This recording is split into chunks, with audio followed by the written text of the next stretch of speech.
Ku danna mana subscribe domin samun sababbin shirye-shiryenmu da zarar mun ɗora. Duniya abin tsoro, rayuwa abin tsoro, talauci ya kama ƙasar mu muna cikin masifa.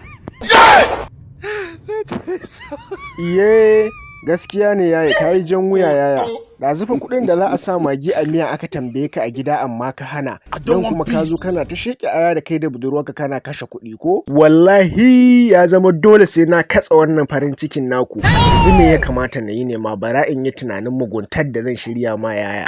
Yadda kuka shiga cikin farin cikin nan kuka manta da talaucin da ake fama da shi a gidajen iyayenku. To yanzu ya zama dole sai na ƙirƙiri abin da zan rusa muku farin cikinku. Bari in gani me zan yi muku nema. Kamata yayi na tafi a hankali na sa neck out a wandon budurwar tasa. Ko kuma ka idan ne haka za su iya gano ni kafin na bar wajen. Ya zama dole dai sai na ƙirƙiri wata sabuwar hanya wadda ba wanda zai san wane ne ya aikata. Yauwa, bari in yi amfani da wancan kwandon. In je in ajiye shi a wajen sai in kifa neck out ɗin a kai. In ya so koda ya tashi ba za a ga kowane ne ya ajiye ba.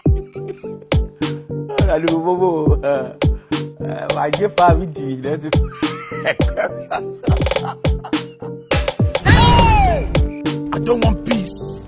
I want problems always.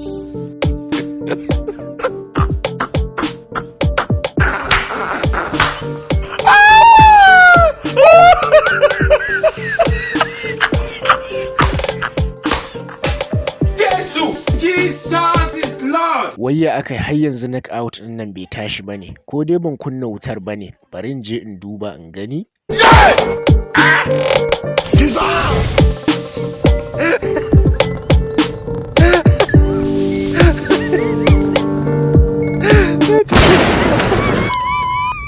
Shi yasa dama aka ce ka shuka alkhairi.